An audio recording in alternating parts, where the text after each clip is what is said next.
Welcome, Super Smarties. Let the learning begin. All right, let's do a zone check-in. I had to go to my classroom today, so I'm a little bit in the blue. I'm happy to go in, but it makes me sad. So I'm a little blue. I don't feel really well either. I do not have the virus. It's just I have a headache. I think it's allergies in the spring. And when I work at school, I'm super distracted, so I don't think about it. But when I'm at home, oh, my head. So I'm in the blue. So I think it's really important today to do some regulating. So today what we're going to do is we're going to do pause. Just like when you do a video and you hit the pause and it does the two little. So pause, breathe, and let go. Smile. Pause, breathe, smile. Pause, breathe,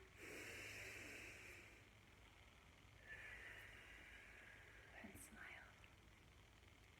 Now remember what that does. When we smile, it lifts up our face, but it also creates a sense of happiness. It releases some endorphins when we're breathing and we're smiling, even if we don't feel like it, like we maybe feel like we're in the blue a little bit.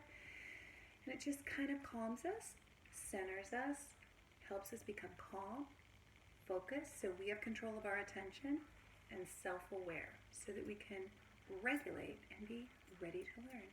Taking my temperature check, and now I'm regulated and ready to learn, even though I'm in the blue. All right, so let's focus on our portable calendar. All right, so yesterday was the 26th. This is one more than 26. So we make the 6 one higher, which means we're going to turn it into a 7. We're almost finished with the month of April. This will be the first month that we were not in school at all. That seems so crazy. I hope we get to be in school next year during April. Yesterday was not Saturday, so let me give myself a little happy face space.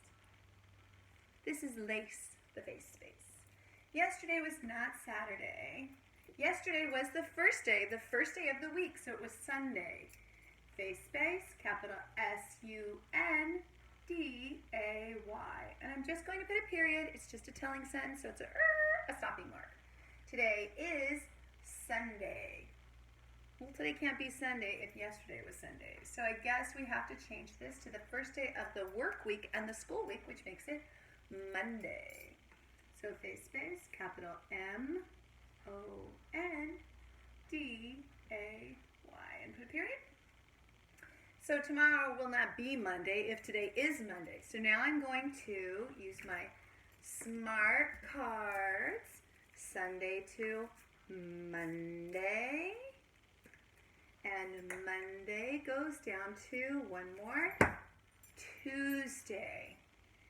So I need to erase Monday. Can't have 2 Mondays in a row. In the future is Tuesday, capital T-U-E-S-D-A-Y. And then a period. My today got rubbed off a little bit. Today is, I need to rub off entirely Sunday. And I'm going to reference up using my keen, aware eyes. I'm going to look up, reference Monday, check my smart cards, Monday. Today is Monday, capital M-O-N-D-A-Y, comma, April 27, 2020. Today is Monday, April 27th, 2020. Yesterday was Sunday, that's in the past. Today is Monday, that's in the present. Tomorrow will be Tuesday. That's ahead of us in the future. Make sure that you have a composition book or notebook or paper that you can put together into a book. And you want to be recording everything that we're putting up here on our smart board. You want to put into your composition book, your smart book, using your smart brain and your smart hands. Just be careful when you're at home. Don't use your smart mouth. That is not ever welcome. Mom will say, got smart mouth. So smart brain has very controlled mouth. All right, now I have a little activity here that's kind of fun. If you look, I have the word apple. Apple looks like apple-y because that E, just being nosy. And then I have the word cry, and the Y, oh my goodness, it can't decide. Why can't it decide whether it's a consonant or a vowel? In this word, it's a vowel, rhymes with owl. Then I have dog, and I have mouse. All right, so I am going to look very carefully at these words. I see a little dash, and then I see the letter L, and then I see 3 spaces. I see the word cry, a dash, and then I see a C, and I see 3 little spaces, so 3 little empty circles. Then I see the word dog, and I see a dash, and the letter O, and I see 3 little circly spaces. Then I see the word mouse, and I see 3 colored spaces. So here's the activity, and how you can stretch out this learning is try doing this at home. So here I have me. I'm so beautiful. See my beautiful eyes, and I'm not wearing my glasses, and here I'm wearing my contacts. So here's Super Teacher to help you find the target sound. I seem to be missing my super S, so let me give me my S here. Now I'm more complete. Here's Super Teacher. Super Teacher. So if we're listening for the target sound, the target is what we want to hit right in the middle. If it's at the beginning, that comes first, like it's on the top of the head, beginning. If it's in the middle, that's going to come between the other sounds. And if it's at the end, that's going to be the last sound. So here, the beginning is the top of her, the middle is her belly, and the end is her feet. So the target sound is either going to be at the beginning, at the middle, or at the end. And it's coded by green and yellow and black. Now you don't have to code it, or you can, but here's the word apple. So now I need to know whether the target sound of ul is at the beginning, the middle, or the end. And I don't have to code it like this, but you could. You can just use any color, and we'll circle the one that shows, or we'll fill in the circle for the one that shows whether this target sound is at the beginning, the middle, or the end. So we're going to get our listening arm, like our Super Teacher arm. One Super Teacher arm goes out, one Super Learner arm goes out. The other one is going to be the marker. Okay, so get ready. Use your superhero tools. The word is apple. Apple. Apple. And if this was our Super Teacher helping us get our target sound, apple. Apple. So I want to know the target sound of ol. Is it the beginning, the middle, or the end? Apple. Apple. Apple. Apple. If you said it was at the end, ding, ding, ding, ding, ding, you are correct. So what we'll do is fill in the bubble for the end, because apple comes at the end of the word and the sound comes at the end also. Now let's try the next one. Cry. We're listening for the sound of k, like cat. K. So now listen. Listening arm. Cry. K. I. K. I. K. Was that at the beginning, the middle, or the end? If you said k at the beginning, bing, bing, bing, bing, bing, you are correct. So what I will do is fill in the first bubble, because k was at the beginning, just like ul was at the end in apple, k was at the beginning of cry. So let's move to the next word. Dog. Dog. D-a-g. D-a-g. Now I'm listening for the ah sound. Ah. D. A-g. D. A-g. Where did you hear that sound? In the beginning, the middle, or the end? If you said the middle, you are correct. Ding, ding, ding. So we'll fill in the middle bubble. Ah is in the middle, just like cry was at the beginning and ul was at the end. Now this is the letter L, the letter C, and the letter O, but what we're listening for are the sounds. The letters are important for identifying what makes the sounds, but we're identifying sound. What sound do we expect to hear? What letter would we expect to see? But what sound do we expect to hear, or what sound would we expect to make? So let's look at the last one. Here is mouse, but I see 1, 2, 3 open spaces, which means I can record the symbol for each of those sounds. So let's try this word. Mouse. This is another way to stretch out the learning. You can identify a single sound, a single phoneme, or you can identify, phonetically find the letter that represents each phoneme and then record that as well. And you could just make little cards of paper in these colors and then set them on a white mat, and someone could say a word and then ask you to put all 3 target sounds down. And the word can have more than 3 sounds, but you're listening for the beginning, the middle, and the ending sound. We're just using simple words. They might have more than 3 letters, but they only have 3 sounds. It makes it a little bit more accessible, easier for our brain to access it, get to that information. So, mouse. Ow. S. Ow. S. Ow. S. Let's break off the beginning sound. What sound do you hear? It's the sound of mittens. Mittens. And it's a letter, what letter do you expect to see? M. So we will take this as our beginning sound and we'll make the letter M. We'll try. There we go. M. M. My marker seems to be erasing things. It was working so beautifully. And then it started working so terribly. Let's try this one. There we go. Now, the middle sound after is the ow.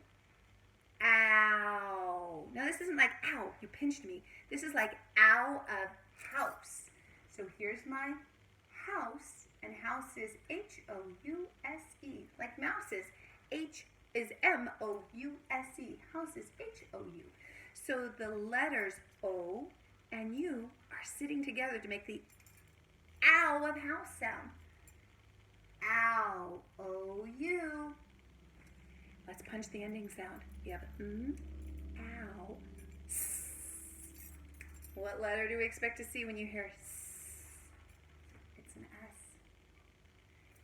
And even though we see an E, you have to take a picture because your brain is not going to be able to hear that through your ears because we don't make that sound.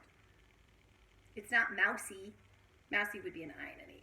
It's mouse. So take a picture so you remember when you see this in a book, it's mouse. And when you write it on a paper, it's M-O-U-S-E. Because the O and the U, they would just say ow all by themselves. All right. Make sure you transfer all of this information into your book and come back and read it, read it, read it. Extend the learning by trying to do some of these same activities. Push them off the page, out of your book, onto a table, using a white mat, using flashcards, using blocks or toys so that you're pushing the beginning, the middle, and the ending sounds. And you're identifying the beginning, the middle, and the ending letters. We want to marry that information together. So I'm going to take these down. And get on the bus, people. It's a hot and sunny day. Make sure you roll down those windows. Get on the bus. Honk, honk. Beep, beep. We're going on a trip. A learning field trip. Climb on the bus. We're going to build up our schema. Time for a little schema snack. A little brain bite. Just a little nibble. So, I have a big Harvard word written up here.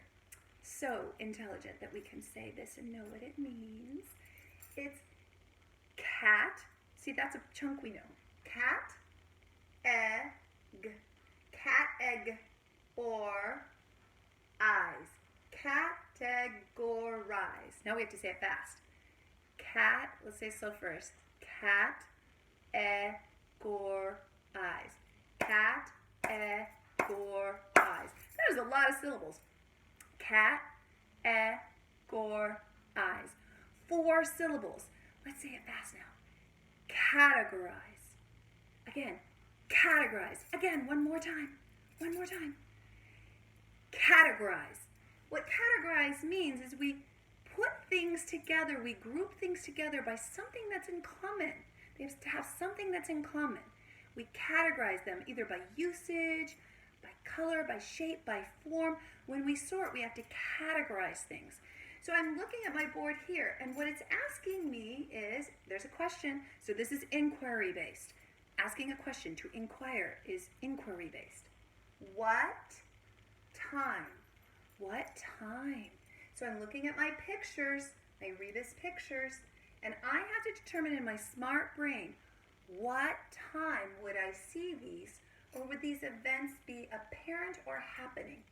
And then it has a second question tacked on. How do you know? How do you know? So I have to be able to defend my answer. You must always be able to defend it, defend it, defend it. So what time and how do you know? So now I'm going to have to categorize things, these items, into one of 2 categories. Because when I look, I know this chunk because we've written it like 30 million times. Day. And the opposite of day would be night. So day, it's when the sun is out. Now it's also day when the sun is not quite showing and when the sun kind of goes down. But then it's night when it gets dark. Day and night. So it's day right when the sun is coming up and the light is coming over. And it becomes night when all of the light has disappeared. Except, there are some places that don't have night sometimes in the year. Alaska, part of the year, it's only night. Part of the year, it's only day. That would be crazy. I would not be able to sleep, or I'd be wanting to sleep all the time. So they have to shut their curtains or turn on lights. All right, so day and night. So if it happens in the day, I'm going to circle day. And if it happens in the night, I'm going to circle night because I'm categorizing what happens during those times. It's funny that we call it times of the day when actually it's night. It should be times of the night too, right? I don't make this stuff up. I'm just sharing it with you. That's what teachers do. We question things too. But when we don't have the answers, we just share the information we know. All right, so I see. What do you see? I can tell you what I see, but what do you see first? What is that? Yeah, it's a sun. So this is a sun. Do we see the sun in the day, or do we see the sun in the night? The day. Is the day the word that's on the top, or is the day the word that's on the bottom? How do you know? Are you sure? For sure? How did you know for sure? Oh, because day is D-A-Y and night is super long, N-I-G-H-T. So it's in day. And how do we defend that? Well, because when we go outside, what do we see? We see the sun. We can't look directly into it. And sometimes it's obscured, which means it's hidden, another Harvard word. It's hidden behind some clouds. And so we can't necessarily see, but we know it's there because we see light around us. Okay, so here is stick boy or girl, stick person, riding on a bike. Now you could ride on a bike at night, but it wouldn't be safe. And this is a child, not a grown-up. Grown-ups can ride in the night. but you need a light, and I don't see a light on there. So would we typically ride our bikes in the day, or would we ride them in the night? Yeah, we usually see people riding them in the day. It has to be day because it's safer to ride them in the day. And since he's not riding with any grown-ups, he was probably riding up and down his street, or she's riding up and down her street all by herself because it's safe in the day. So we're going to circle D-A-Y. That's the category. Now let's go down to the next one. Look carefully. Here you see a window, and you have to look out the window, and what do you see? There's some stars and the moon. So if you see stars and a moon, they're there in the day, but can you usually see them? I don't think so. So, would we say this is in the day or this is in the night? Day, because stars and the moon are seen in the day. No, I thought you said day. Oh man, I was listening. I thought that's what you said. What'd I just do? Don't like when I do that. I just made a what? I just made a mistake. What do we know about mistakes? Mistakes are to be expected, and then inspected, and then respected. Do grown-ups make mistakes? Clearly they do, because I just did. Is it okay to make a mistake? Doesn't feel nice, but is it okay? Yes. We know that if we persevere, that learning comes from hard work and a good attitude. And when we make a mistake, sometimes we fold into ourselves and we don't feel very good. So what I'm going to do is pause, breathe, and smile. Let go and smile. It's okay to make a mistake. I just did it, and I'm a big person. I thought you said day, but you said night, and I must not have been listening very clearly. I got distracted. Okay, pause, breathe, and smile. Wow, that does feel better. So we can take a strategy and apply it to how we feel in a different situation. And that worked awesome, just great. So now what I'm going to do is I'm going to fix my mistake, and I'm going to circle night. I love that it's a dry erase board because I was able to fix it very easily. All right, let's look at the next one. Here is someone walking their dog. So they're taking their little doggy for a walk. You can do this at night, but is it safer to walk in the day, or is it safer to walk in the night? It's safer to walk when? In the day. So we're going to change this today. Change it today. We're going to circle day.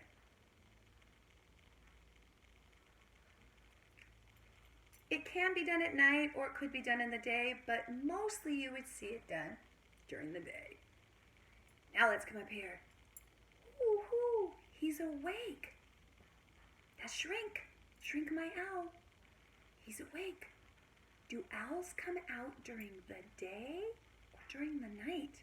Owls are what's called nocturnal. Nocturnal means at the nighttime. In the nighttime is when they're coming out. So if he's awake, is it day or is it night? Night! You're right. So we're circling the one on the top or on the bottom. I don't want to make a mistake again.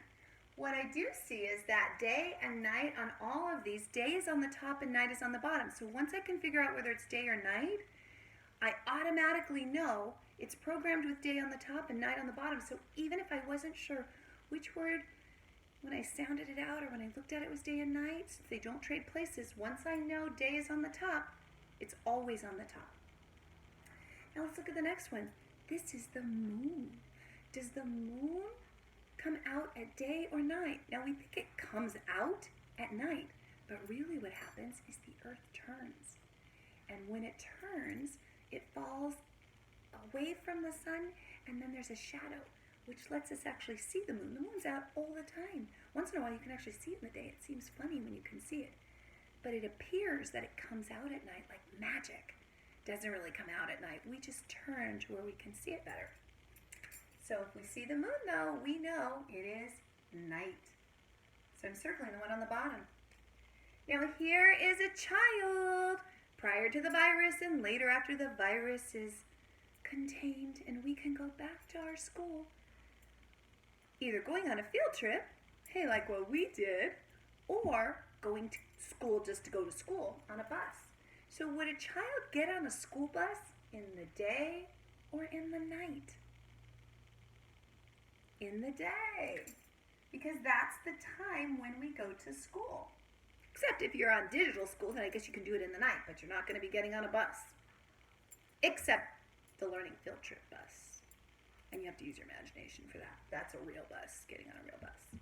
All right, our last one. It's a bat. Do bats come out in the day or in the night? And obviously you could probably see a bat sometimes during the day, but really, a bat comes out at night. It's also, like the owl, nocturnal. Say that. Nocturnal. So it comes out at the night. He's looking for bugs, and when the lights are on, he can sweep over and find bugs. And they use what's called echolocation. When I was a little girl, my grandma had a cabin in the mountains, and we used to lay down on the deck of the cabin, and we would be really, really still, and our bodies would give off heat. So the bat is heat-seeking. So he's looking for heat, and he's pinging his sounds. So he would come down, and he'd skim right over us. Never touch us, but they'd just skim right over us, and you could feel them almost on the hairs of your arm and by your face, and you could kind of see the shadows as they went over you. But they never touch you. It was so cool. They're not like birds. They don't land on you. That would have been freaky. But they do just come right over you. And if there's bugs in the air, or bugs like on you, they like pick them right off to eat them. So bats come out in the night. That was super fun. So what I hope you do to stretch out this lesson even further is categorize things at your house. So you could put things into categories like what's used in the kitchen, what's used in the bathroom, what you would wear in the winter, what you would wear in the summer. What kind of books do you like to read that have only words in them? Which ones also have pictures? So you could categorize things in your house. So you could sort them, but you could also talk about categories as well. It was great sharing this with you. I dumped out some of my schema. I hope you put it in your big smart brain. Alrighty, here's some pride. Put it inside. And some luck. Gonna save that for later. Goodbye, super smarties. Come back ready to learn.